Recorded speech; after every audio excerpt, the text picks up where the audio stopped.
नमस्कार। आज हम डिस्कस करेंगे हिमाचल प्रदेश जीके के इंपॉर्टेंट क्वेश्चन। देखिए, हिमाचल प्रदेश जीके के इंपॉर्टेंट क्वेश्चन जो है वो डिस्कस करेंगे। हर एक question exam point of view से इंपॉर्टेंट है और डेफिनेटली आने वाले एग्जाम्स में आपकी हेल्प करेगा, जैसे कि पहले भी जो है वो करता रहा है। क्वेश्चन नंबर 1 से डिस्कशन को स्टार्ट करेंगे। बोलते हैं, Krishna and Narayan are the local and regional deities of which of the following community. तो बोलते हैं कृष्ण और नारायण निम्नलिखित में से किस समुदाय के स्थानीय और क्षेत्रीय देवता हैं।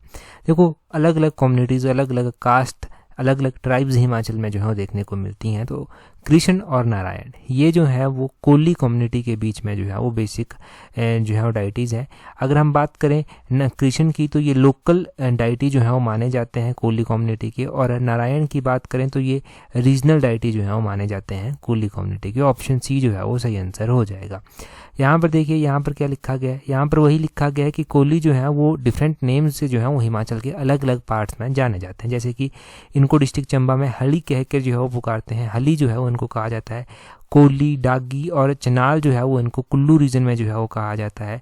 कोली इनको शिमला में कहा जाता है और सिरमौर के क्षेत्रों में इनको कोली ही कहा जाता है। चनाल इनको मंडी में, कांगड़ा में, सिरमौर में। सिप्पी जो इनको कहा जाता है वो लाहौल रीजन में जो है वो कहा जाता है। तो ये आपने ध्यान रखना है कि इनको कहाँ कहाँ पर किस किस तरह से जो है जाना जाता है, क्योंकि प्रीवियसली ऐसे क्वेश्चंस पूछे गए हैं।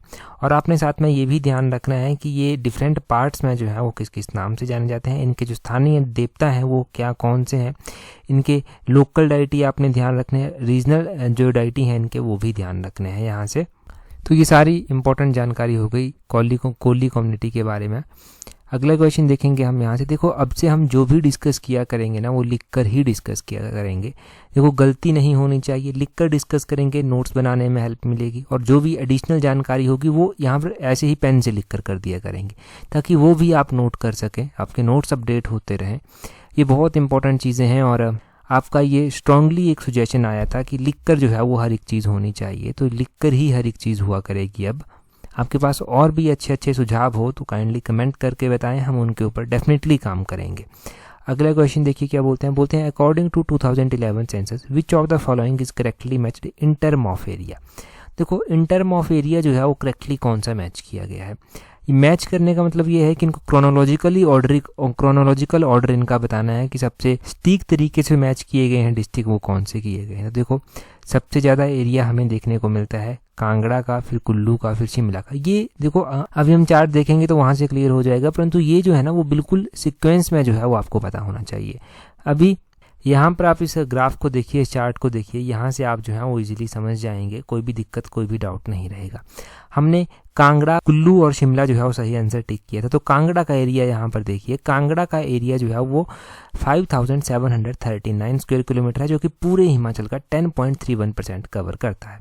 कुल्लू उसके बाद इमीडिएटली आता है। कुल्लू का एरिया जो है 5503 स्क्वायर किलोमीटर है, जो कि 9.88% एरिया जो है पूरे हिमाचल का कवर करता है। शिमला उसके बाद आता है। शिमला जो है वो कितना करता है, शिमला जो है वो 5131 स्क्वायर किलोमीटर एरिया कवर करता है, जो कि पूरे हिमाचल के एरिया का 9.22% जो है वो बनता है। तो ये आपने सीक्वेंस में ध्यान रखना है। पूरे हिमाचल का जो एरिया है वो है 55,673 स्क्वायर किलोमीटर, और इसमें अगर हम देखते हैं तो लाहौल स्पीति सबसे ज़्यादा एरिया कवर करता है 13,841 स्क्वायर किलोमीटर, जो कि पूरे हिमाचल का 24.86% जो है वो कवर करता है। लाहौल स्पीति के बाद दूसरे नंबर पर चंबा आता है, जो कि 6,522 स्क्वायर किलोमीटर कवर करता है, जो कि पूरे हिमाचल का 11.71% कवर करता है। किन्नौर की बात करें तो वो 6,401 स्क्वायर किलोमीटर एरिया कवर करता है, जो कि पूरे हिमाचल का 11.50% कवर करता है। सबसे कम एरिया हमीरपुर डिस्ट्रिक्ट का है। हमीरपुर का एरिया है 1118, जो कि पूरे हिमाचल का 2.01% जो है वो कवर करता है। उसके बाद हमीरपुर के बाद जो बिलासपुर डिस्ट्रिक्ट आता है वो आपको पता होना चाहिए, 1167 स्क्वायर किलोमीटर है, जो कि पूरे हिमाचल का 2.10% कवर करता है। अब बाकी भी डिस्ट्रिक्ट दिए गए हैं। खासकर आपको अपना डिस्ट्रिक्ट पता होना चाहिए, जहाँ से आप पढ़े हैं वो डिस्ट्रिक्ट पता होना चाहिए, जहाँ जहाँ पर आप कभी गए हैं, घूमने गए हैं, वो डिस्ट्रिक्ट आपको पता होना चाहिए। वैसे ही पूरा हिमाचल कवर हो जाता है और याद भी रहता है। फिर बस आपको जो भी इजी ट्रिक लगती है उसके हिसाब से याद कीजिए। सीक्वेंस में मैंने दिया है डाटा यहाँ पर। नेक्स्ट क्वेश्चन जो है देखते हैं हमारे पास क्या पूछा गया है। बोलते हैं Himachal Pradesh public service commission was created on. Himachal Pradesh public service commission की स्थापना कब की गई थी? हम अक्सर पढ़ते हैं कि Himachal Pradesh public service commission की स्थापना 1971 में की गई थी, परंतु यहाँ पर तो हर एक ऑप्शन में 1971 ही दिया गया है। तो अब कन्फ्यूजन हो जाएगा कि 1971 में तो की गई थी, परंतु 1971 में एग्जैक्टली कब की गई थी?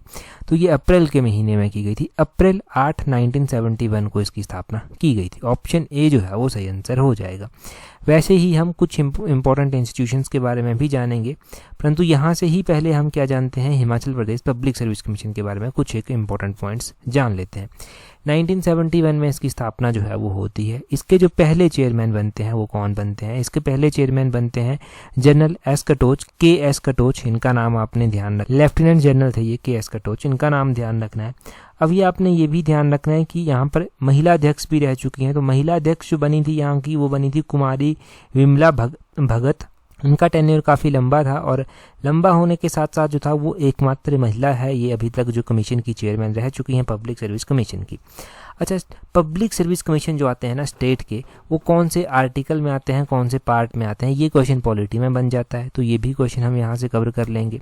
अगर हम बात करते हैं जो कमीशन आते हैं, जैसे कि स्टेट के कमीशन हो गए, स्टेट पब्लिक सर्विस कमीशन हो गया हमारा, जैसे कि Himachal Pradesh public service commission है, तो ये कौन से पार्ट में आता है? इंडियन कॉन्स्टिट्यूशन के कौन से पार्ट में आता है? तो ये इंडियन कॉन्स्टिट्यूशन के पार्ट नंबर 14 में जो है ये आता है। ये आपने ध्यान रखना, ये पार्ट नंबर 14 में जो है वो आता है। आर्टिकल कौन सा डील करता है? तो आर्टिकल 315 से 323 तक के जो आर्टिकल हैं वो यहाँ पर डील करते हैं।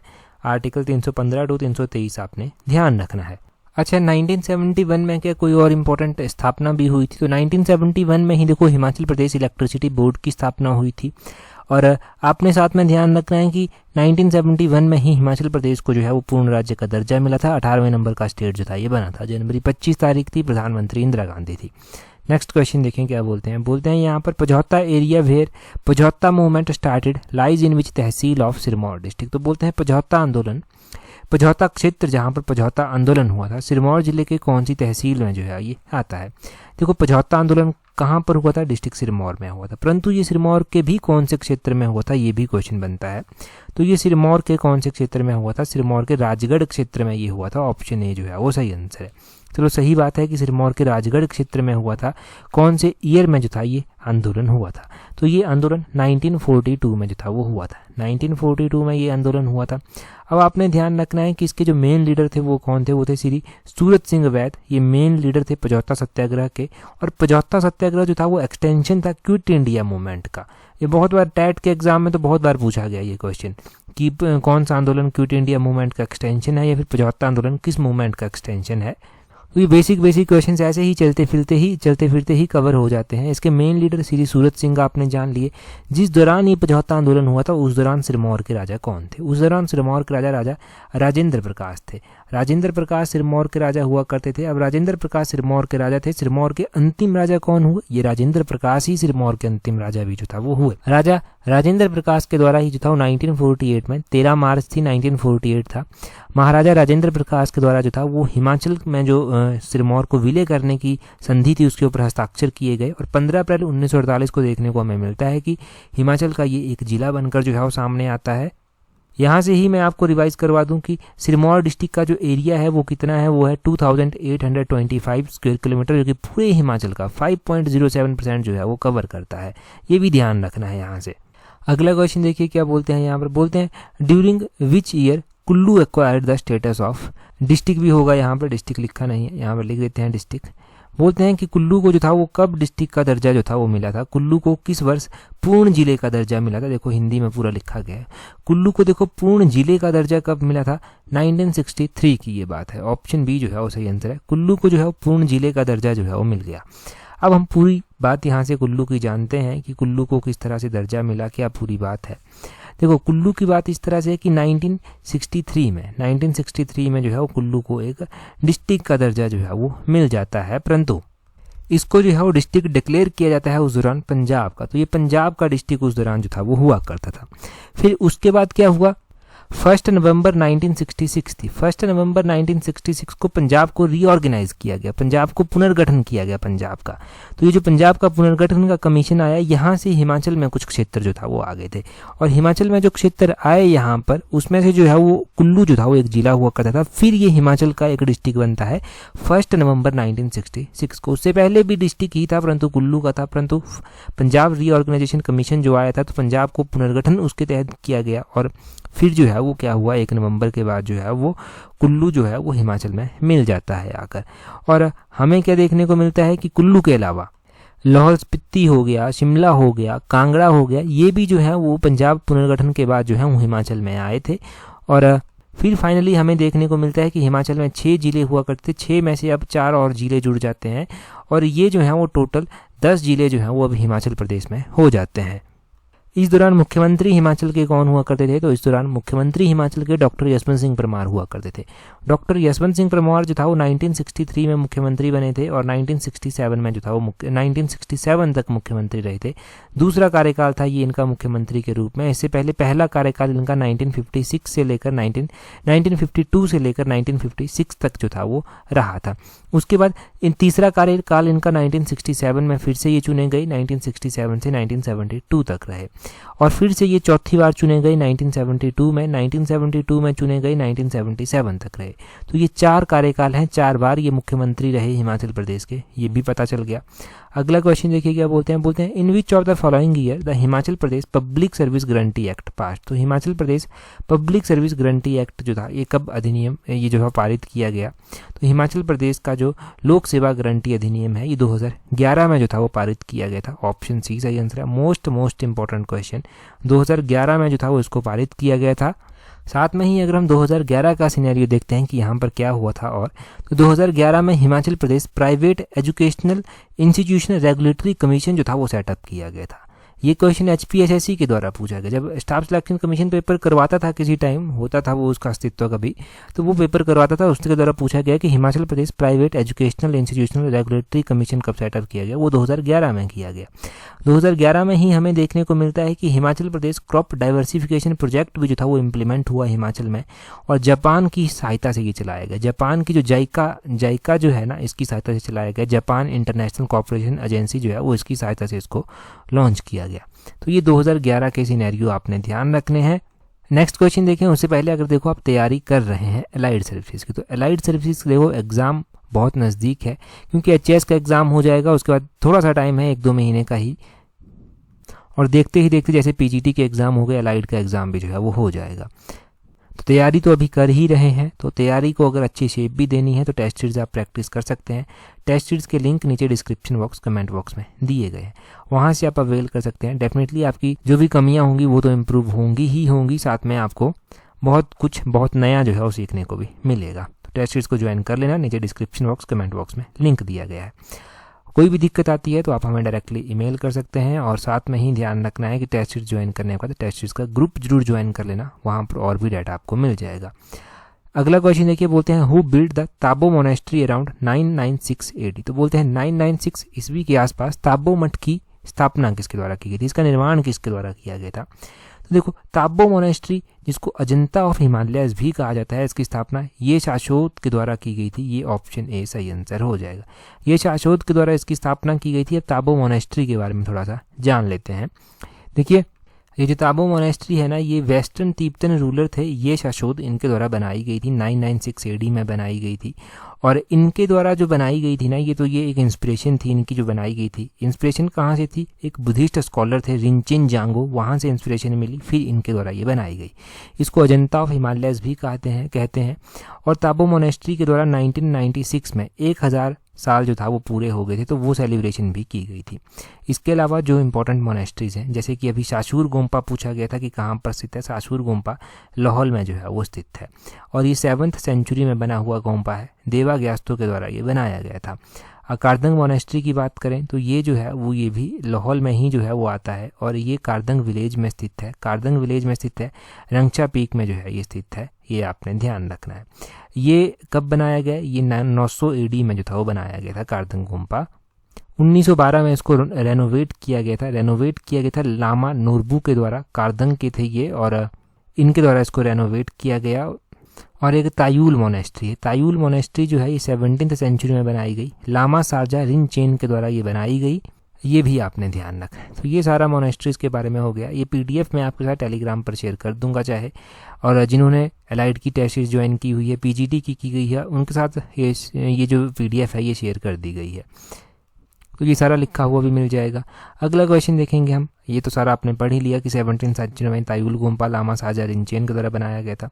अगला क्वेश्चन देखते हैं हमारे पास क्या पूछा गया है। नेक्स्ट क्वेश्चन में पूछा गया है with which of the following country technical assistance olive cultivation started in Himachal Pradesh in 1984। तो बोलते हैं कि हिमाचल प्रदेश में किस देश की तकनीकी सहायता से 1984 में जैतून की खेती शुरू की गई थी। तो हिमाचल प्रदेश में ये जो ऑलिव की कल्टीवेशन हुई ये 1984 में हो गई थी स्टार्ट। तो 1984 में टेक्निकल असिस्टेंस यहाँ पर प्रोवाइड करवाई गई, किसके द्वारा? इटली के द्वारा। ऑप्शन बी जो है वो सही आंसर हो जाएगा।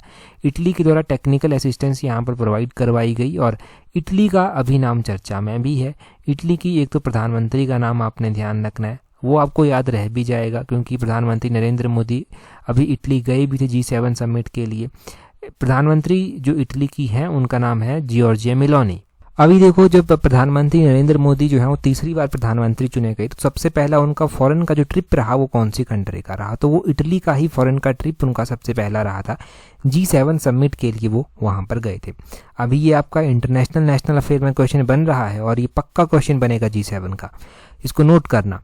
देखिए G7 में कौन कौन सी कंट्रीज हैं और क्या इंडिया G7 का मेंबर है। देखो इंडिया पहली बार G7 का मेंबर नहीं है, इंडिया को स्पेशल इन्वाइटी के रूप में बुलाया गया था वहाँ पर, तब इंडिया जो था वो वहाँ पर गया था। G7 में कौन कौन से मेंबर जो हैं वो आते हैं। देखो G7 की अगर हम बात करते हैं कि G7 में कौन कौन से मेंबर जो हैं वो आते हैं, तो G7 में जो है वो एक तो जापान आता है, जापान आता है यहाँ पर, USA यहाँ पर आता है, USA के अलावा जो है यहाँ पर इटली आता है, और कनाडा जो है वो यहाँ पर आता है, और यहाँ पर कनाडा के अलावा जो है वो UK यूनाइटेड किंगडम इंग्लैंड जो है वो यहाँ पर आता है। इसके अलावा जो है जर्मनी आता है, जर्मनी के अलावा फ्रांस आता है। तो ये G7 में जो है वो टोटल 7 कंट्रीज हैं। इंडिया इसका मेंबर नहीं है, स्पेशल इन्वाइटी के रूप में इंडिया वहाँ गया था। इटली इसका मेंबर है और G7 की समिट इटली के द्वारा ही जो था वो होस्ट की गई थी।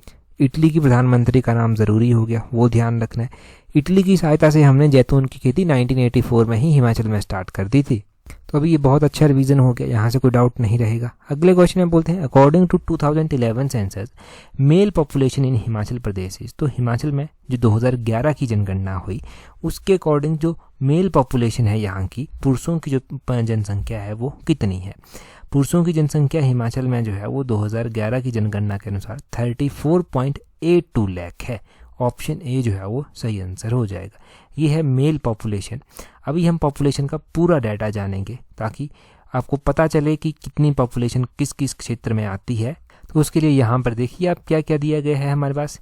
हिमाचल को अगर आप एक नज़र में देखेंगे तो हिमाचल की पॉपुलेशन 68.65 लाख जो है वो आती है, ये हिमाचल की पॉपुलेशन है। दूसरा यहाँ पर जो मेल पॉपुलेशन है, पुरुषों की पॉपुलेशन है 2011 की जनगणना के अनुसार वो है 34.82 लाख, ये भी आपने ध्यान रखना है। महिलाओं की जो जनसंख्या है वो है 33.83 लाख, ये भी आपने ध्यान रखना है।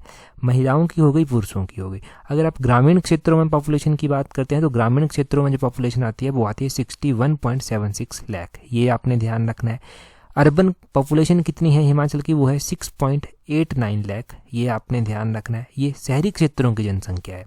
शेड्यूल कास्ट पॉपुलेशन कितनी आती है, वो आती है 17.29 लाख, ये 2011 की जनगणना के अनुसार है। शेड्यूल ट्राइब पॉपुलेशन कितनी आती है, ये आती है 3.92 लाख, ये आपने ध्यान रखना है पॉपुलेशन के बारे में। तो हुआ ना ये 2 नंबर का पक्का क्वेश्चन, यहाँ से अभी गलत होगा नहीं होगा, 2-3 बार अभी हम और रिवाइज करेंगे। यहाँ पर ये चीज़ें कभी गलत होंगी ही नहीं फिर आपकी एग्जाम में। ये सारा का सारा डाटा मैंने यहाँ पर कोट किया हुआ है। मैं थोड़ा सा आपको 2001 की जनगणना की ओर जो है वो ले चलता हूँ, क्योंकि कई बार डाटा 2001 की जनगणना का भी पूछा जाता है।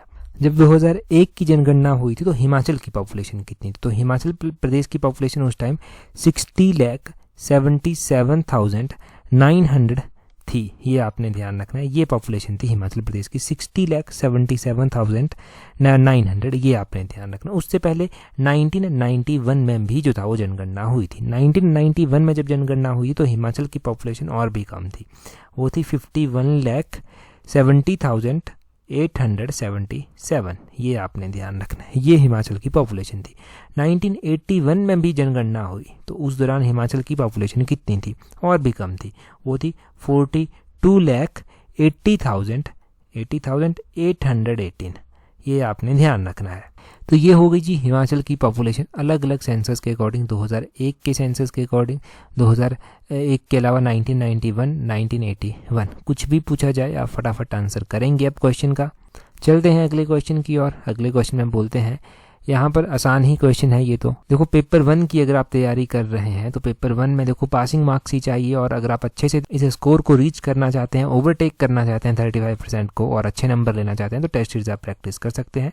टेस्ट सीरीज के लिंक नीचे डिस्क्रिप्शन बॉक्स, कमेंट बॉक्स में दिए गए, वहाँ से प्रैक्टिस कर सकते हैं और डेफिनेटली आपको बहुत ज़्यादा हेल्प मिलेगी। टेस्ट सीरीज ज्वाइन करने के बाद टेस्ट सीरीज का ग्रुप जरूर ज्वाइन कर लेना। कोई भी दिक्कत आती है हमें ईमेल करना, प्रॉब्लम सॉल्व हो जाएगी आपकी। बोलते हैं यहाँ पर क्वेश्चन में, पाणिनि मेंशन त्रिगर्ता है। तो पाणिनि ने जो है वो त्रिगर्त को किस तरह से उल्लेख किया है?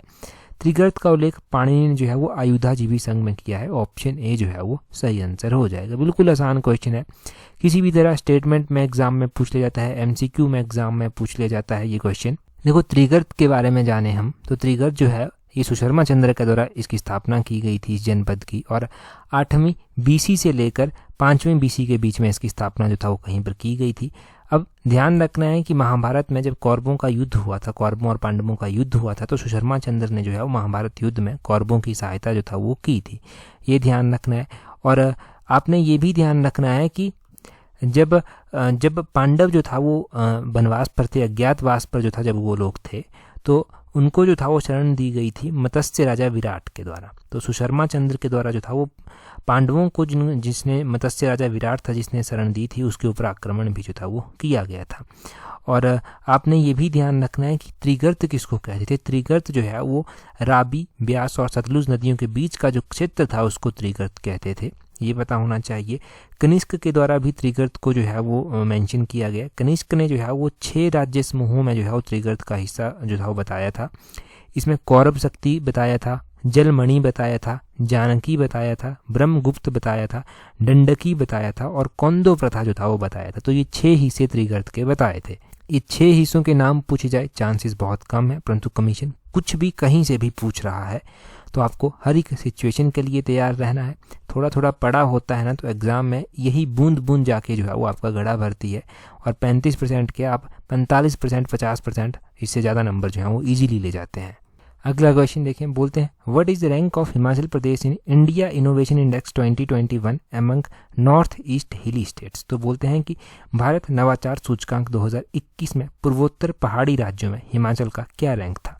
तो हिमाचल प्रदेश का रैंक यहाँ पर पूछा गया है।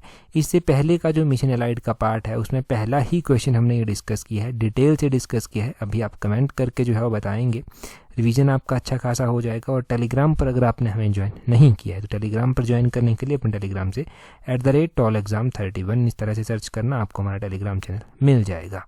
That's all for today. Thank you very much for watching and listening it very patiently.